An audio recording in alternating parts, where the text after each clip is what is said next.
आप सबको मालूम है कि किस तरीके से हमारे नौजवान सुनहरे ख्वाब की ताबीर के लिए, उसकी तकमील के लिए बाहर जाने के लिए कोशा रहते हैं। उनमें से बहुत से लोग ठीक तरीके से जाते हैं और उनमें से भी बहुत सारे लोग उस तरीके से जाते हैं कि जिसका अंजाम बहुत भयानक होता है।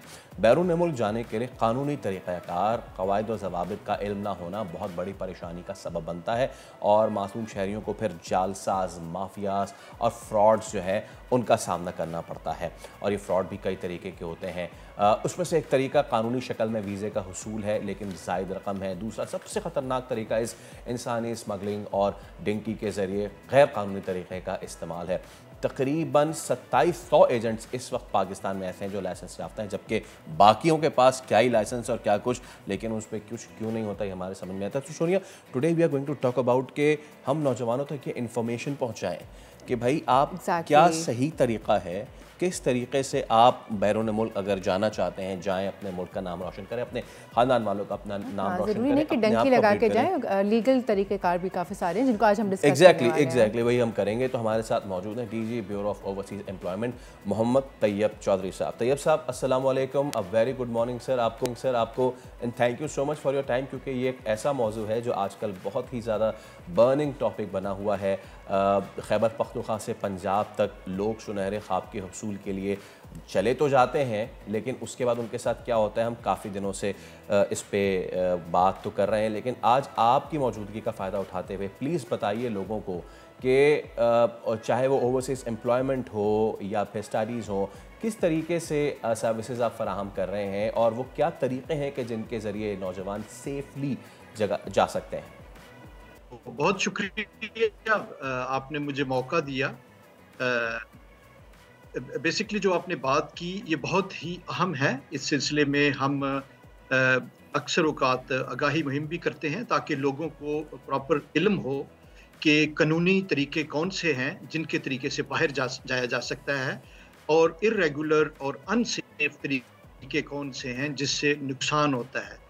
हालिया दिनों में आपने देखा कश्तियां डूबने के बहुत से वाक़यात हुए हैं जिससे लोगों की बहुत सी कीमती जानें भी ज़ाया हुई हैं। उनके जो करीबी हैं, जो प्यारे हैं, उन्होंने बहुत दुख बर्दाश्त किया है।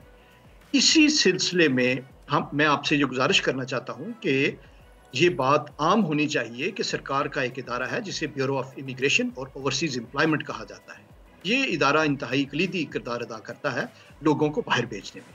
हम बहसीयत रेगुलेटर लोगों को लाइसेंस देते हैं, जिसमें आपने जैसे अभी जिक्र किया 27 लाइसेंस होल्डर हैं जिन्हें OEPs कहा जाता है या प्रमोटर्स के नाम से कहा जाता है।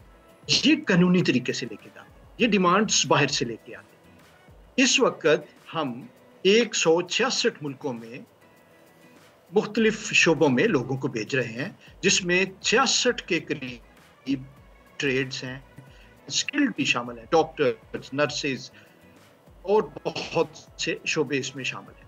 इस गुजारिश यही है कि कानूनी तरीके अपनाएं, अपने लाइसेंस होल्डर जो आपके इलाके में है, जो हमारा सब ऑफिस आपके इलाके में है जिसे प्रोटेक्टर ऑफिस कहा जाता है, उनसे रब्ता करें, उनका लाइसेंस नंबर चेक करें प्रमोटर का और कानूनी तरीके से जाएं। और यही सेफ तरीका है, इस पे आपका तहफ़्फ़ुज़ है। हम आपको इंश्योर करते हैं, हम आपके तहफ़्फ़ुज़ को यकीनी बनाते हैं। अगर कोई आपको प्रॉपर तनख्वाह नहीं मिलती तो उसकी भी हम पूरी कार्रवाई करके आपके हकूक़ का पूरा तहफ़्फ़ुज़ किया जाता है। यानी कि तैयब साहब, अब ज़रा लोगों के रहनुमाई के लिए बताइए कि आपका जो इदारा है सरकारी तौर पे मुख्तलिफ शहरों में उसके गालिबन ब्यूरोज़ हैं, वहाँ पे सरकारी एजेंट्स मौजूद हैं लाइसेंस याफ्ता, जिनके साथ आप जा सकते हैं और कोऑर्डिनेट कर सकते हैं। बिल्कुल ठीक ऐसी ही बात है? जी बिल्कुल, आपने बिल्कुल सही बात की है। हमारे प्रोटेक्टर ऑफिसेज मौजूद हैं, वहाँ पे जो सादा लोग शहरी हैं, जो ज़्यादा पढ़े लिखे नहीं हैं, वो जाके उससे इन्फॉर्मेशन ले सकते हैं, पूछ सकते हैं। वैसे तो हमारी वेबसाइट पे तमाम इन्फॉर्मेशन मौजूद है, जॉब्स की डिटेल मौजूद है। हमारे जो लाइसेंस होल्डर हैं, जो कानूनी लाइसेंस होल्डर, जो आपने लफ्ज़ एजेंट यूज़ किया, एजेंट का लफ्ज़ पे गैर कानूनी पर्पज़ के लिए इस्तेमाल है। हमारे लाइसेंस होल्डर हैं, प्रमोटर्स के नाम से उन्हें जाना जाता है। उनकी डिटेल मौजूद है। तो लोगों को ये कानूनी तरीका अपनाना चाहिए, उन जॉब्स पे अप्लाई करना चाहिए। तैयब साहब, मैं ये पूछना चाह रही थी कि जो भी लड़के आपको अप्रोच करते हैं, आपकी सर्विसेज लेना चाहते हैं, उनको क्या आप ये बताना पसंद करेंगे कि ये जो प्रोसीजर है उसका तरीक़ेकार है क्या? कितने दिन लगते हैं? आया उनकी तालीम कितनी होनी चाहिए? वो उसके लिए एलिजिबल हैं या नहीं? इसकी थोड़ी सी डिटेल्स आप शेयर करना चाहेंगे?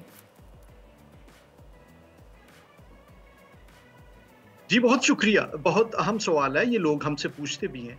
हम हर मकतबा फ़िक्र के लोगों को बाहर भेज रहे हैं। हाँ, कोई अनपढ़ हो उसके लिए भी जॉब है, कोई थोड़ा उसके लिए भी है, कोई स्किल्ड है उसके लिए भी है, कोई हाईली स्किल्ड है, हाईली क्वालिफाइड है। हर लेवल की जॉब्स मौजूद हैं, हर स्किल की जॉब मौजूद हैं। हमारे बहुत से लोग जर्नल वर्कर्स और अनस्किल्ड में भी जा रहे हैं। इसमें हमारी तकरीबन कोई 42% स्किल्ड लोग जा रहे हैं और बाकी हमारे अनस्किल्ड लोग जा रहे हैं। हमारे ड्राइवर्स जा रहे हैं, हमारे कुक जा रहे हैं। इसलिए कोई भी शख्स ये नहीं है कि जो उसके पास एक ख़ास छोटी मोटी स्किल है तो वो कहे मैं शायद नहीं जा सकता। नहीं, ऐसी बात नहीं है। आप भी जा सकते हैं। आपके पास जितना भी हुनर है, हुनर जितना ज़्यादा बेहतर होगा, जितनी स्किल रेलेवेंट होगी इंटरनेशनल मार्केट में, उतनी आपकी सैलरी, आपके एमोल्यूमेंट्स ज़्यादा होंगे। तो इसलिए बेहतर ये है कि हमारे जो हुकूमत पाकिस्तान के स्किल के इदारे हैं, प्राइवेट स्किल के इदारे, आप उनसे बेहतर से बेहतर स्किल हासिल करें। बहुत सी डिमांड्स हैं स्किल्स की, उनमें आप अप्लाई करें। छोटी मोटी स्किल 3 महीने 4 महीने की स्किल से यू कैन गेट बेटर। अच्छा, और उसमें तैयब साहब एक आखिरी बात मैं आपसे ज़रूर करना चाहूँगा, द फाइनेंशियल एस्पेक्ट। अच्छा, वो लोग जो डंकी लगा के जाते हैं वो 35, 38, 40 लाख रुपए दे के जा रहे होते हैं और पता नहीं क्यों इतना पैसा वो बेचारे कहाँ से मैनेज करते हैं, देते हैं। हम अगर ऑफिशियली जाएँ तो क्या हमें ज़्यादा कॉस्ट पड़ता है क्या कि लोग जो है वो अनऑफिशियल जाते हैं? नहीं, बिल्कुल ज़्यादा कॉस्ट नहीं करता। जो कानूनी तरीका है बहुत सादा है। इसमें कुछ रिक्वायरमेंट्स पूरी करनी होती हैं। इनमें ब्यूरो ऑफ इमिग्रेशन इस चीज़ को रेगुलेट करता है और इसकी ओवरसाइट है ऊपर। अगर कोई आपसे ज़्यादा पैसे लेता है तो वो हम उसको शोकाज कर सकते हैं, हम उसको बुला के पूछते हैं। वो मनी पैसे आपको वापस दिलाए जाएंगे। इसकी महदूद फीसेस हैं। कुछ मेडिकल टेस्ट की फीस होगी, कुछ आपकी छोटे मोटे सर्टिफिकेट्स लेकिन कम से कम आप अपनी जान दाव पे लगा के जाते हैं, उससे आप बच सकेंगे। चलें, बहुत शुक्रिया। तैयब चौधरी साहब हमारे साथ मौजूद थे। सब्सक्राइब करें और बेल दबाएं ताकि कोई खबर रह न जाए।